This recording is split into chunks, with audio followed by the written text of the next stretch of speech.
نحمده ونصلي ونسلم على رسوله الكريم أما بعد فأعوذ بالله من الشيطان الرجيم بسم الله الرحمن الرحيم إن الذين قالوا ربنا الله ثم استقاموا تتنزل عليهم الملائكة ألا تخافوا ولا تحزنوا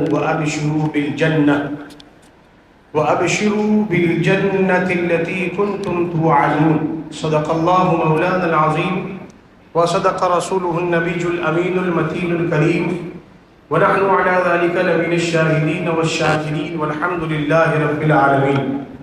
حاضرین کرام السلام علیکم ورحمۃ اللہ تعالی وبرکاتہ. آئیے سب سے پہلے آقا کائنات رحمت عالم نور مجسم شفیع معظم کونین کے والی مالک و مختار نبی حاضر و ناظر نبی جناب سیدنا شفیعنا رؤوفنا رحیمنا مالکنا ملیکنا محمد الرسول اللہ صلی اللہ تعالیٰ علیہ وسلم کی بارگاہ میں کسپناہ میں عقیدت و محبت کے ساتھ درود پاک کا نذران محبت پیش کریں.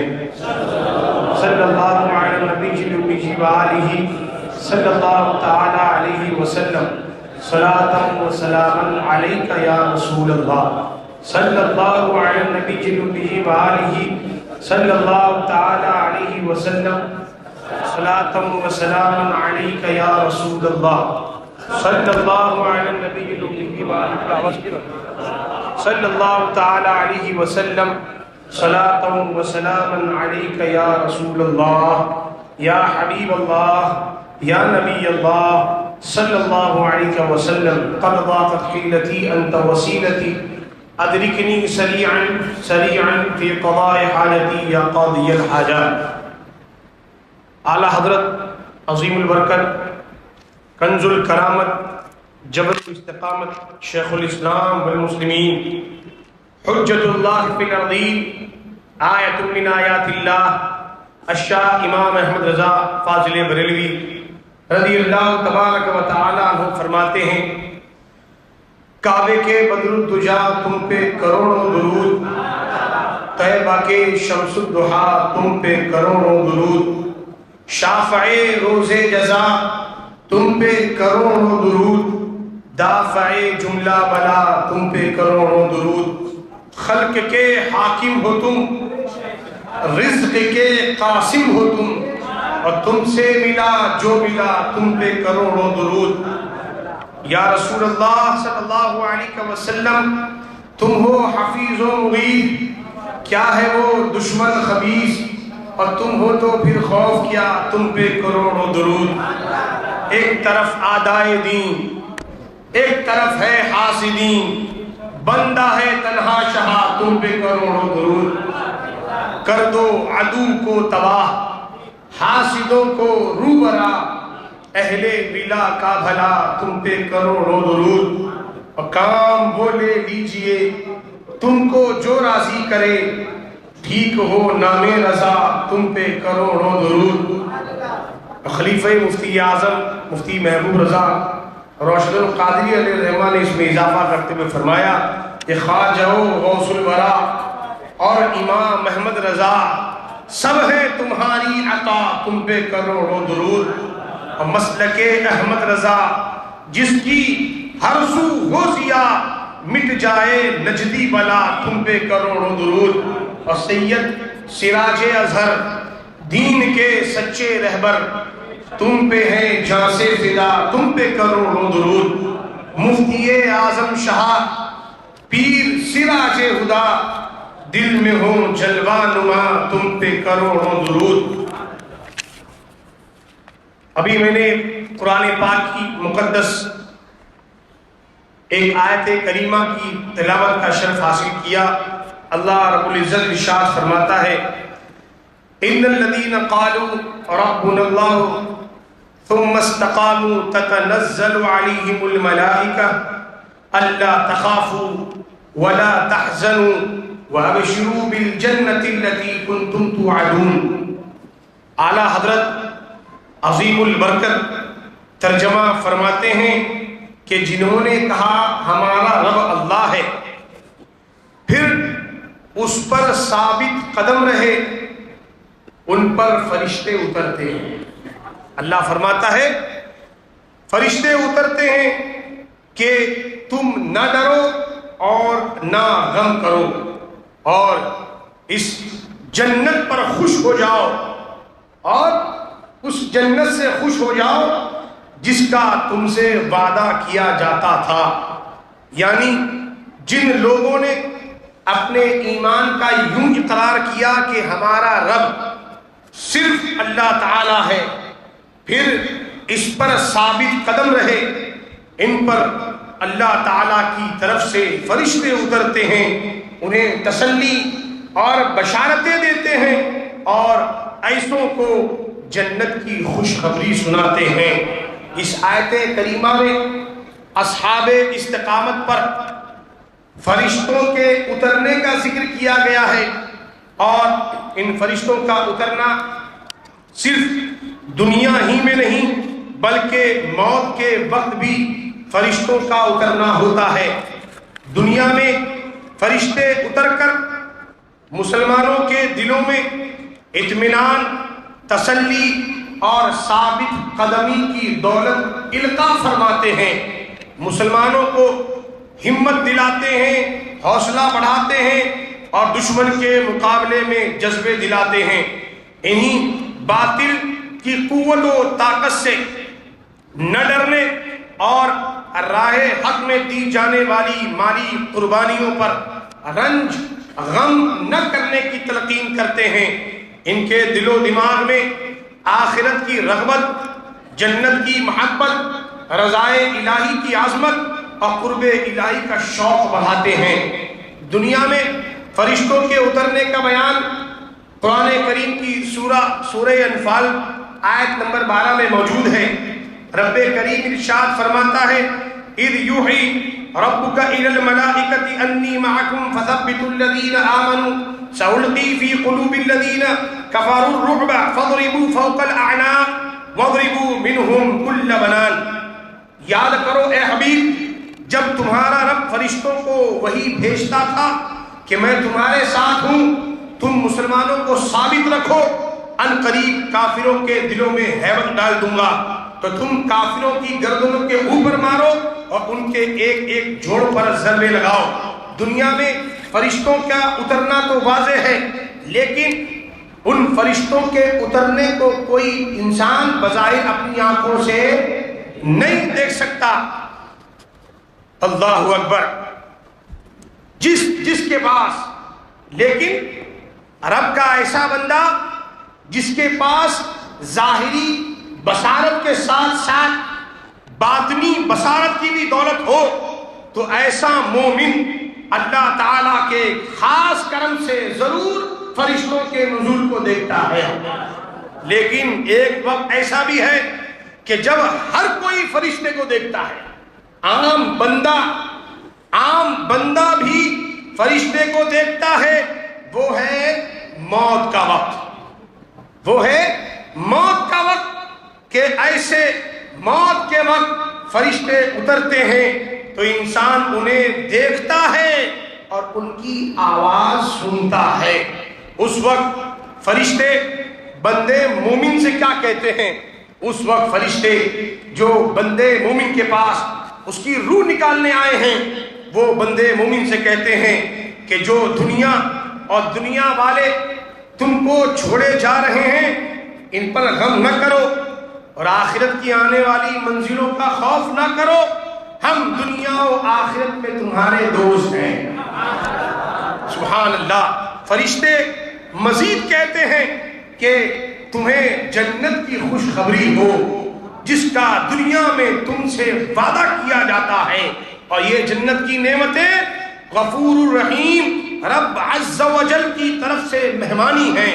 یوں جنت کی بشارتیں اور فرشتوں کا تسلی آمیز خطاب سنتے ہوئے ایک بندے مومن صاحب استقامت دنیا سے رخصت ہو جاتا ہے۔ ایمان، اعمال صالحہ، گناہوں سے پرہیز، گناہوں سے اجتناب پر ڈٹے رہنا، یہی استقامت کہلاتا ہے۔ ان میں سب سے اہم کوئی استقامت ہے تو وہ ایمان پر استقامت ہے، اور یہی اصل بھی ہے کہ بغیر ایمان کے کوئی بھی عمل فائدہ مند نہیں ہے۔ اور ایمان پر استقامت یہ کیسی نعمت ہے؟ تو ایمان پر استقامت کی عظمت کے متعلق نبی اکرم نور مجسم شفیع معظم صلی اللہ علیہ وسلم نے کیا خوب ارشاد فرمایا۔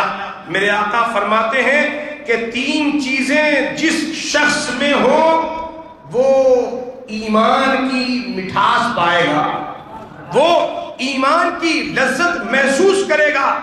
3 شخص کون ہیں؟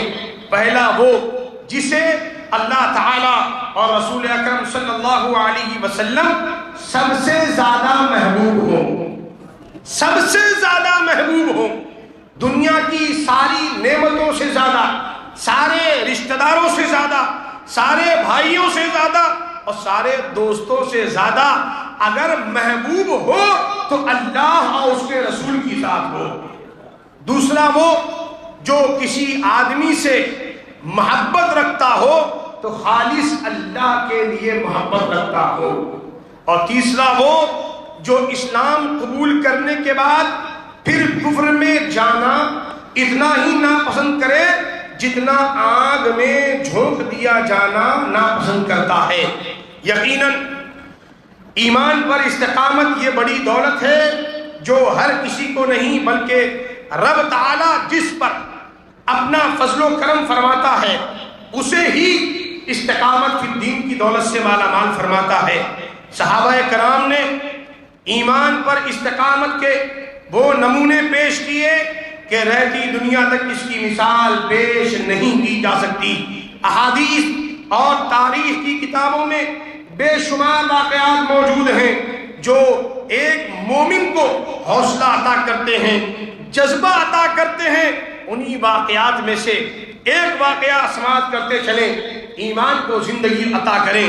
امیر المومنین خلیفۃ المسلمین خلیفہ دوم سرکار سیدنا عمر بن خطاب رضی اللہ تعالی عنہ نے روم سے لڑنے کے لیے ایک فوجی دستہ روانہ کیا، مجاہدین کا ایک دستہ روانہ فرمایا۔ اس دستے میں ایک نوجوان صحابی حضرت عبداللہ بن حذافہ بن قیس السہمی رضی اللہ تعالی عنہ بھی تھے۔ مسلمانوں اور قیصر کی فوج کے درمیان لڑائی نے طول پکڑ لیا۔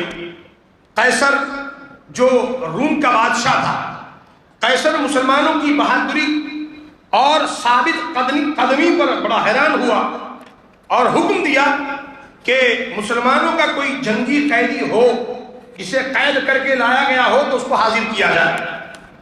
حضرت عبداللہ بن حذافہ رضی اللہ تعالی عنہ کو حاضر کیا گیا۔ نوجوان، ان کے ہاتھوں اور پاؤں میں ہتھکڑیاں تھیں۔ قیصر روم نے ان سے بات چیت شروع کی تو ان کی ذہانت سے حیران رہ گیا۔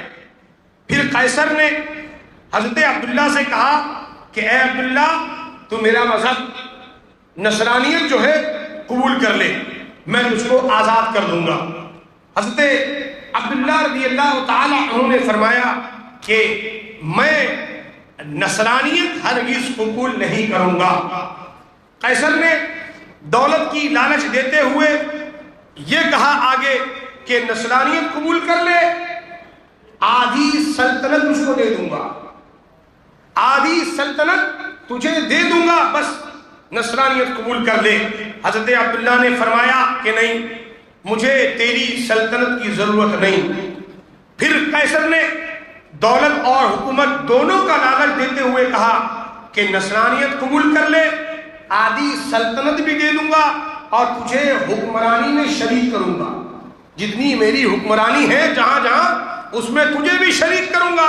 حضرت عبداللہ رضی اللہ تعالیٰ عنہ نے فرمایا کہ نہیں، خدا کی قسم، اگر تم مجھے اپنی پوری مملکت، اپنے آباء و اجداد کی مملکت، عرب و عجم کی حکومتیں بھی دے دے تو بھی میں پلک جھپکنے کے برابر بھی اپنے دین سے منہ نہیں موڑنے والا۔ سبحان اللہ. آج لوگ ایک چائے کی پیالی پر ایمان کا سودا کرتے ہیں. معاذ اللہ. ایک چائے کی پیالی کے جگاڑ میں، ایک پان کے جگاڑ کے لیے سرکار کے دشمنوں سے یاری کرتے نظر آتے ہیں، ان کے پیچھے نمازیں پڑھتے نظر آتے ہیں. وہ ایسے بد مذہب جن کا یہ عقیدہ ہے کہ نماز میں نبی کا خیال آئے تو نماز نہیں ہوگی، گدھے کا خیال آئے، جانور کا خیال آئے، یہاں تک کہ زنا کا خیال آئے نماز ہو جائے گی. ایسے ذلیل، ایسے رذیل کہ جن کے بارے میں آقا کائنات فرماتے ہیں کہ بد مذہب دنیا کی سب سے بدترین مخلوق ہے. تو اس میں کوئی شک نہیں، ایسے بدترین لوگوں سے، ایسے رذیل لوگوں سے ایک چائے کے لیے، ایک چائے میں بکتے ہیں اور ان سے سلام کلام کرتے ہیں، رشتہ داریاں نبھاتے ہیں. اللہ تبارک و تعالی ہمیں صحابہ کرام کی زندگی سے فیض لے کر اپنی زندگی گزارنے کی توفیق عطا فرمائے. آدھی سلطنت دینے کو تیار قیصر روم، لیکن وہ صحابی رسول تھے. صحابی رسول نے جنہوں نے اپنا سب کچھ حضور کے لیے قربان کیا ہوا تھا، فرماتے ہیں خدا کی قسم اے قیصر، اگر تو مجھے اپنی پوری حکومت، اپنے آباء و اجداد کی بادشاہت، عرب و عجم کی ساری حکومتیں بھی دے دے تو بھی محمد الرسول اللہ صلی اللہ علیہ وسلم کا یہ غلام ایک لمحے کے لیے بھی اپنے دین سے، اپنے نبی سے منہ موڑ نہیں سکتا. قیصر غضبناک ہوا اور کہا اے عبداللہ میں تجھے قتل کر دوں گا. حضرت عبداللہ نے فرمایا کہ مجھے قتل کر دے. پھر قیصر نے حکم دیا، اسے تو قتل کرنا مقصود نہیں تھا، اسے تو لالچ وغیرہ دے کر نبی کے غلام کو خریدنا مقصود تھا. وہ تو سودا کرنے بیٹھا تھا، مارنا ہوتا تو پہلے ہی مار دیا گیا ہوتا، لیکن وہاں محمد عربی کے غلام کو خریدنا تھا. اب اپنی مملکت، دولت، سب کچھ ان کے سامنے رکھ رہا ہے، لیکن وہ بھی غلام تھے تو امام الانبیاء کے غلام تھے. سبحان اللہ. انہوں نے فرمایا کہ قیصر قتل کر دے، لیکن قیصر نے قتل نہیں کیا، بلکہ قیصر نے حکم دیا کہ ان کو ایک ستون پر لٹکا کر ان کے آس پاس تیروں کی بوچھار کرو تاکہ ان کے اندر خوف ہو، ڈر جائیں، پھر اس کو عیسائیت قبول کرنے یا موت کو گلے لگانے کا اختیار دیا جائے گا. جب قیصر نے دیکھا کہ تیروں کی بارش سے بھی کام نہیں بنا اور وہ کسی حال میں بھی اسلام چھوڑنے کے لیے تیار نہیں، تو حکم دیا کہ ان کو قید میں ڈال دو، ان کو قید میں ڈال دو، کھانا پینا بند کر دو. حضرت عبداللہ کو قید کر دیا گیا. اب کھانا پینا نہیں دیا جا رہا ہے، یہاں تک کہ بھوک اور پیاس سے موت کے قریب ہو گئے تو قیصر کے حکم سے شراب اور خنزیر کا گوشت ان کے سامنے پیش کیا گیا. اللہ اکبر. جب حضرت عبداللہ نے یہ دیکھا تو کہا اللہ کی قسم مجھے معلوم ہے کہ میں وہ پریشان حال ہوں کہ جس کے لیے یہ حلال ہے، جس کے لیے اتنا کہ جتنی سے جان بچ سکے اتنا حلال ہے، مگر میں کفار کو خوش کرنا نہیں چاہتا، میں کفار کو خوش کرنا نہیں چاہتا. یہ کہہ کر آپ نے کھانے کو ہاتھ نہیں لگایا. یہ بات قیصر روم کو بتائی گئی تو اس نے حضرت عبداللہ کے لیے بہترین کھانا لانے کا حکم دیا اور اس کے بعد ایک حسین و جمیل لڑکی کو ان کے پاس بھیجا گیا کہ ان کو چھیڑے، معاذ اللہ فحاشی کا مظاہرہ کرے. اس لڑکی نے بہت کوشش کی مگر حضرت عبداللہ ہیں، صحابی رسول ہیں، ان کا حال 14ویں صدی کے مجدد امام احمد رضا یوں بیان کرتے ہیں کہ یا رسول اللہ تیرے قدموں میں جو ہے غیر کا منہ کیا دیکھے، کون نظروں پہ چڑھے دیکھ کے تلوا تیرا.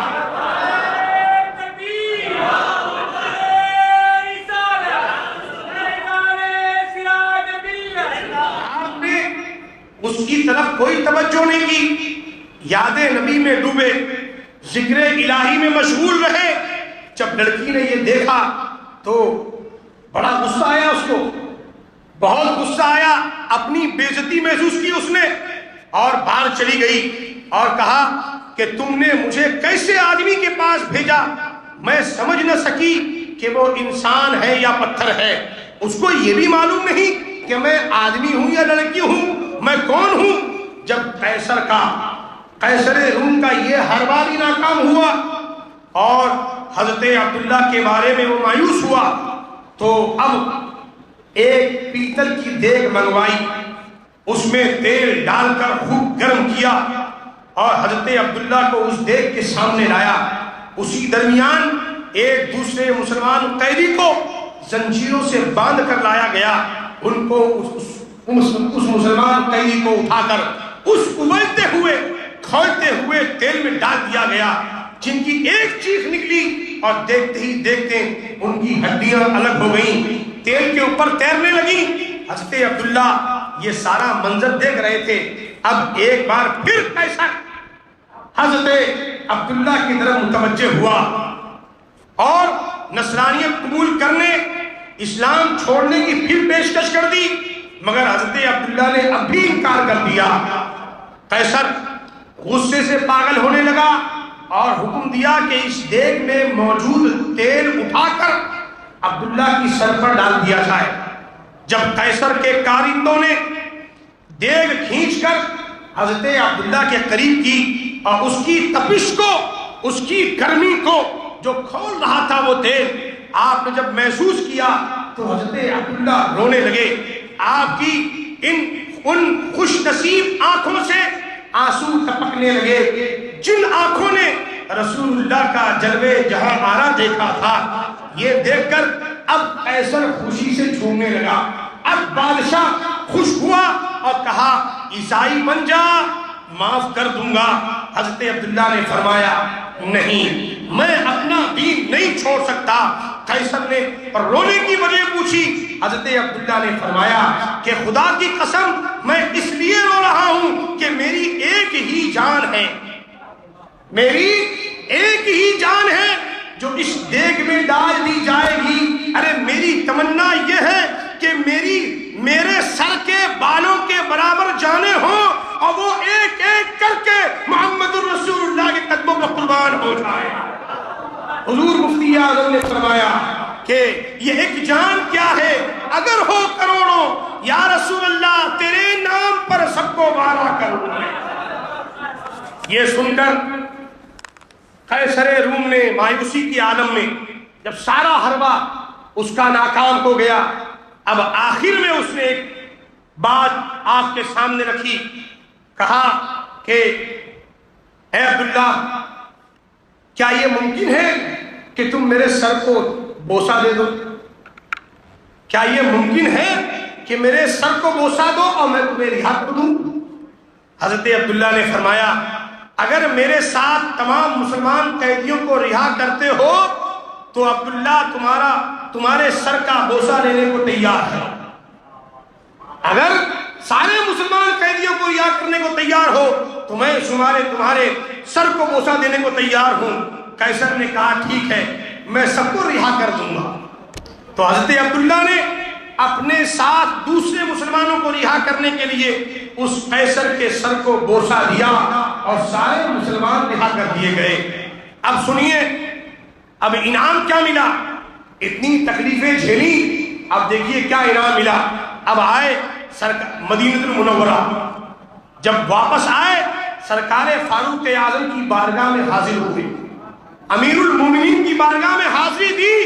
اللہ اکبر، آپ کو سارا واقعہ بتایا گیا تو حضرت فاروق اعظم نے فرمایا عبداللہ بن حذافہ کے سر کو بوسہ دینا ہر مسلمان پر ان کا حق ہے۔ حضرت عبداللہ بن حذافہ کے سر کو بوسہ لینا ہر مسلمان پر ان کا حق ہے، اور فاروق اعظم خود اٹھے اور حضرت عبداللہ کے سر کو بوسہ دیا۔ اسے کہتے ہیں استقامت، کہ ظالم دشمنوں نے ہر حربہ اپنا لیا مگر آپ کے پائے استقامت کی لغزش نہ آئی۔ آپ استقامت کا مظاہرہ کرتے رہے، مولا تبارک و تعالیٰ ان صحابہ کرام کی استقامت کا صدقہ ہمیں عطا فرمائے۔ حضرت امام غزالی رضی اللہ تعالیٰ عنہ تصوف کے 4 درجات تحریر فرماتے ہیں۔ تصوف کے 4 درجے۔ پہلا درجہ فرماتے ہیں کہ علم، کون سا؟ علم شریعت۔ دوسرا درجہ عمل، تیسرا درجہ اخلاص، اور اس کے اوپر چوتھا درجہ خوف خدا۔ پہلا درجہ علم شریعت، جسے امام غزالی اس انداز میں بیان فرماتے ہیں، الناس کلہم موتا الا العلماء، یعنی علم والوں کے سوا تمام لوگ مردہ ہیں۔ امام غزالی فرماتے ہیں علم والوں کے سوا سارے لوگ مردہ ہیں۔ سمجھنے کی بات ہے کہ لوگ کھاتے پیتے بھی ہیں، سوتے جاگتے بھی ہیں، چلتے پھرتے بھی ہیں، پھر بھی سب کے سب مردہ۔ ایسا کیوں؟ تو وہ اس لیے کہ کھانے پینے چلنے پھرنے کا نام ایمانی زندگی نہیں ہے، بلکہ یہ تو حیوانی زندگی کے آثار ہیں۔ ایمانی زندگی تو اصل میں دل کی زندگی کا نام ہے۔ اب علم کے اوپر دوسرا درجہ عمل کا ہے۔ امام غزالی فرماتے ہیں وَالْعُلَمَاءُ كُلُّهُمْ نِيَامٌ إِلَّا الْعَامِلِينَ، یعنی تمام علم والے سو رہے ہیں، تمام علم والے سو رہے ہیں، زندہ صرف وہ علم والے ہیں جو عمل کرنے والے ہیں۔ یا لہذا علم کے بعد عمل یہ بڑا اہم ہے۔ تیسرا درجہ خلوص کا ہے، اخلاص کا ہے۔ اس کے بارے میں امام غزالی فرماتے ہیں وَالْعَامِلُونَ كُلُّهُمْ فِي خُسْرَانٍ إِلَّا الْمُخْلِصِينَ، یعنی علم بھی حاصل کیا، عمل بھی کیا، پھر بھی نقصان میں رہیں گے۔ علم بھی حاصل کیا، عمل بھی کیا، اس کے بعد بھی نقصان میں رہیں گے۔ نفع میں صرف وہی عمل کرنے والے رہیں گے جن کے عمل میں اخلاص ہوگا۔ سبحان اللہ۔ اخلاص کا مطلب، اللہ اکبر، اخلاص کا مطلب یہ کہ عمل کو خالص اللہ تعالیٰ کی رضا کے لیے کیا جائے، دکھاوا مقصود نہ ہو بلکہ اللہ و رسول کی رضا مطلوب ہو۔ صحابہ کرام اپنے عمل میں کیسے طے کرے اخلاص تھے، اس کا نمونہ بھی آپ ایک دیکھ لیجئے۔ فاتح خیبر، خلیفہ چہارم، سرکار سیدنا علی بن مرتضیٰ کرم اللہ تعالی وجہہ الکریم، ایک مرتبہ میدان جہاد میں ایک کافر پہلوان کے مقابلے نکلے۔ پہلوان نے آپ پر تلوار سے 2 خطرناک وار کیے، مگر اس کے دونوں وار خالی گئے۔ اب شیر خدا کے حملے کی باری تھی۔ آپ نے ذوالفقار حیدری سے ایسی ضرب لگائی کہ وہ بدحواس پہلوان بدحواس ہو کر گر پڑا۔ آپ فوراً اس کی چھاتی پر، اس کے سینے پر سوار ہو گئے۔ قدرت پکار اٹھی کہ شاہ مردہ، شیر یزداں، قوت پروردگار، لا فتح الا علی، لا سیف الا ذوالفقار۔ آپ نے اس کے سر کو تن سے جدا کرنے کا ارادہ فرمایا۔ اتنے میں اس پہلوان نے نعوذ باللہ ایک غلیظ حرکت کی۔ وہ حرکت یہ کہ اس پہلوان نے حضرت علی بن مرتضیٰ رضی اللہ تعالی عنہ کے مقدس چہرے پر تھوک دیا۔ جو ہی اس نے آپ کے چہرے پر یہ تھوکا، آپ نے تلوار کو میان میں رکھ کر فرمایا کہ تو جا، اب میں تجھ کو قتل نہیں کروں گا۔ پہلوان حیران ہو کر پوچھنے لگا، اے علی، میں اس فلسفے کو نہیں سمجھ سکا کہ تم نے مجھ جیسے دشمن اسلام کو قابو میں پا کر اس طرح کیوں چھوڑ دیا؟ حضرت علی نے فرمایا کہ افسوس، تو نے اسلام کو نہیں سمجھا۔ اگر تو اسلام کے فلسفے عمل کو سمجھ لیتا تو ہرگز کبھی تو اسلام کے خلاف تلوار نہیں اٹھاتا۔ سن، جب میں گھر سے جہاد کے لیے نکلا تھا تو صرف رضائے الہی کے لیے، جب میں تیرے حملے کو روک رہا تھا صرف رضائے الہی کے لیے، جب تیرا سر کاٹنے کے لیے تیرے سینے پر سوار ہو گیا تھا صرف رضائے الہی کے لیے، لیکن جب تو نے میرے چہرے پر تھوک دیا تو بشری تقاضے کے تحت میرے نفس میں جوش انتقام پیدا ہو گیا، میرا حال بدل گیا۔ اور اس حال میں، اگر اسی حال میں مجھ کو قتل کر دیتا تو تیرا قتل آدھا تو خدا کے لیے ہوتا اور آدھا میرے نفس کے لیے ہو جاتا، اور خدا کے کام میں شرکت یہ جائز نہیں ہے۔ اس لیے مسلمان کا ہر عمل اگر ہو تو اللہ کی رضا کے لیے ہونا چاہیے۔ سبحان اللہ، پہلوان تو بظاہر قتل نہیں ہوا، لیکن شیر خدا کی اس ایمان افروز تقریر کا اثر یہ ہوا کہ اس کے دل میں چھپے کفر کو آپ نے قتل کر دیا۔ پہلوان کے دل و دماغ میں ایمان کا نور جگمگا اٹھا، توبہ کی توفیق نصیب ہوئی، کلمہ پڑھ کر داخل اسلام ہو گیا۔ کہنے لگا اے حضرت علی گواہ رہنا کہ میری یہ تلوار جو اسلام کے خلاف میان سے نکلتی تھی، اب تمام عمر یہ تلوار اسلام کی نصرت و حمایت کے لیے بے نیام رہے گی۔ یہ ہے اخلاص عمل کی تاثیر کا جلوہ۔ آج کل یہ اخلاص کہاں نظر آتا ہے؟ اس زمانے میں تو کئی کام نام و نمود کے لیے، شہرت کے لیے کیے جاتے ہیں، لیکن ایسے لوگ بھی ہیں جو اس ماحول میں بھی صحابہ کرام کی زندگی سے فیض لیتے ہوئے جو بھی عمل کرتے ہیں اللہ کی رضا کے لیے کرتے ہیں۔ علم شریعت، عمل اور اخلاص کے بعد چوتھا درجہ امام غزالی نے فرمایا خوف خدا، جو سب سے اہم اور بلند ہے۔ امام غزالی فرماتے ہیں المخلصون کلہم علی خطر الا الخائفین، یعنی علم و عمل و اخلاص کے باوجود مسلمان خطروں میں گھرا ہوا ہے کہ کہیں یہ سب برباد نہ ہو جائے۔ خطرے سے محفوظ وہ مسلمان ہے جو علم و عمل اور اخلاص کے بعد خدا سے ڈرتا ہے۔ گناہ کر کے اگر کوئی خدا سے ڈرے، اگرچہ یہ خوف خدا بھی بڑا درجہ رکھتا ہے، مگر علم و عمل اور اخلاص کی دولت ہوتے ہوئے جو مسلمان خدا سے ڈرے، اس خوف خدا بندی کی عظمت و شان کا کیا کہنا۔ معلوم ہوا کہ علم، عمل، اخلاص، خوف خدا یہ چار وہ عظیم نعمتیں ہیں کہ جب یہ نعمتیں کسی کو حاصل ہو جائیں تو اس بندے مومن کی تسلی کے لیے دنیا میں بھی فرشتے اترتے ہیں اور موت کے وقت بھی فرشتے انہیں تسلی دیتے ہیں، اور وصال کے بعد تو ان کے لیے جنت الفردوس کی بہاریں ہیں۔ اس تناظر میں اگر ہم خلیفہ حضور مفتی اعظم سراج ملت علیہ رحمت و رضوان کی زندگی کا مطالعہ کرتے ہیں تو حضور سراج ملت میں ہر صفت نمایاں نظر آتی ہے۔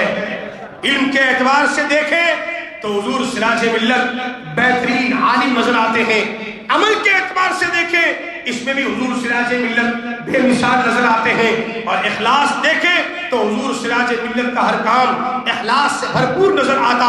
یہاں تک کہ زندگی میں دوستی اگر کسی سے کی اللہ و رسول کی رضا کے لیے، دشمنی کسی سے کی اللہ و رسول کی رضا کے لیے، اور خوف خدا سے حضور سراج ملت کا سینہ ہر وقت ہمیشہ معمور نظر آیا۔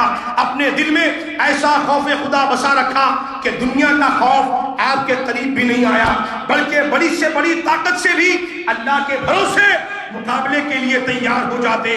حاسدین کی جماعت کا ہونا حضور سراج ملت کی عظمت کی دلیل ہے۔ حاسدین دشمنوں کا ہونا، حضور تاج الشریعہ بدر الطریقہ علیہ رحمت و رضوان بمبئی کی سرزمین پر تشریف فرما تھے۔ ایک شخص آپ کی بارگاہ میں حاضر ہوئے، انہوں نے پریشانی کی شکایت کی کہ حاسدین بہت پریشان کرتے ہیں، بہت حاسد ہو گئے ہیں۔ تو آپ نے فرمایا اللہ کا شکر ادا کرو۔ حضور تاج الشریعہ نے فرمایا اللہ کا شکر ادا کرو کہ اس نے آپ کو دولت دی ہے، اس لیے کہ آپ کے پاس کچھ نہیں ہوتا تو یہ حاسد نہیں ہوتے۔ حاسد ہونا یہ بتا رہا ہے کہ اللہ تعالیٰ نے آپ کو خوبیوں کا مالک بنایا ہے، تو اس لیے حاسدین کی جماعت کا ہونا وہ بھی ایک دو نہیں، اچھی خاصی، اور یہ تو بزرگوں کی سنت رہی ہے۔ تبھی تو امام نے فرمایا ایک طرف آدائے دین، ایک طرف ہے حاسدین، بندہ ہے تنہا شہا تم پہ کروڑوں درود۔ تو یہاں پر بندہ ہے تنہا شہا، اس کا امام نے جو ذکر کیا یہ مجبور ہو کر نہیں کیا ہے کہ ان کے درمیان میں اکیلا ہی ہوں، نہیں، بلکہ شکر کے طور پر کہہ رہے ہیں یا رسول اللہ ایک طرف آدائے دین ہے، ایک طرف حاسدین ہے، بندہ ہے تنہا شہا سب پر بھاری ہے، یہ کرم بھی آپ کی غلامی کا صدقہ ہے۔ حاضرین کی جماعت کا ہونا یہ سراج ملت کی عظمت شرف کی دلیل ہے. جس کے پاس کچھ نہ ہو اس سے کون حسد کرے گا؟ کوئی حسد نہیں کرتا. حسد تو کیا ہی اس سے جاتا ہے جس کے پاس مال ہو، دولت ہو، حسن ہو، جمال ہو، عزت و عظمت و شہرت ہو. اللہ تبارک و تعالیٰ نے حضور سراج ملت کو غوث اعظم کے گھرانے میں پیدا فرمایا. یہ ان کی عظمت، یہی عظمت ان کے چہرے کے حسن کو دوبارہ کرتی تھی، جسے دیکھ کر اپنے خوش ہوتے تھے اور حاسد منافق پریشان رہتے تھے. اور آج بھی حضور سراج ملت کا نام لیوا آپ کا مرید اپنے مرشد کو یاد کر کے اپنے نصیبے پر، اپنی نسبت پر ناز کرتا ہے، فخر کرتا ہے. اس کا یہ ناز اس کے چہرے کی روشنی میں روز اضافہ کر رہا ہے. اور حاسد آج پریشان ہے، اس کی پریشانی اس کے چہرے کی سیاہی سے ظاہر و باہر ہے. اللہ تعالیٰ کے کرم سے غوث اعظم کے صدقے، غریب نواز کے وسیلے حضور سراج ملت کو وقت کے مجدد، وقت کے قطب، وقت کے امام اعظم حضور مفتی اعظم کا دامن کرم ملا. اسی نسبت نوری کے خزانے سے حضور سراج ملت نے دنیا کو مالا مال کیا، فیضان مفتی اعظم تقسیم کیا اور دنیا سے رخصت ہوئے. 2 سال ہونے کو ہے حضور سراج ملت وہی دولت نسبت فیضان مفتی اعظم سے اپنے چاہنے والوں کو مالا مال کرتے نظر آ رہے ہیں. یہ فیضان مفتی اعظم کے صدقے فیضان سراج ملت کا کمال ہے کہ ان کا چاہنے والا غوث اعظم کے فیضان قادری سے سرشار ہے اور حاصلین بیمار ہیں. اب آپ جیسا رہبر، آپ جیسا قائد نظر نہیں آتا جو لوگوں کے دلوں میں حوصلہ پیدا کرے.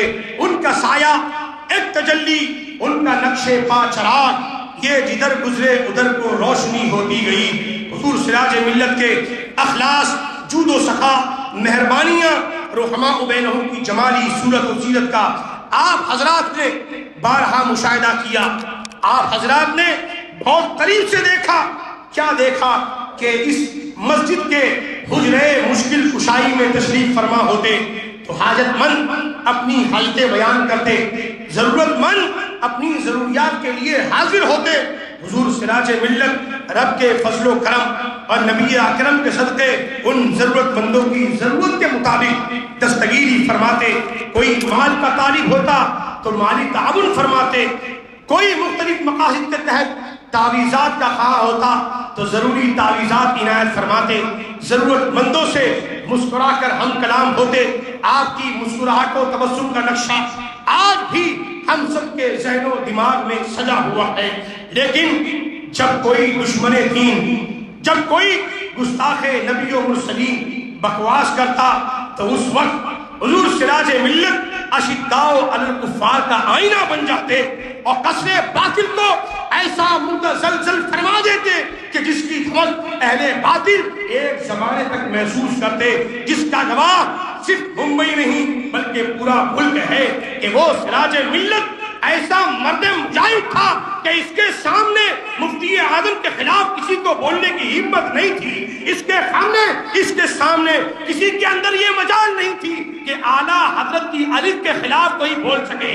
اگر کسی نے بولا تو اس کے خلاف پورا سامنے آنے والی ذات، سینہ سپر ہو کر اس کا مقابلہ کرنے والی ذات اگر کوئی نظر آتی تھی وہ مفتی اعظم کے خلیفہ حضور سراج ملت کی ذات تھا.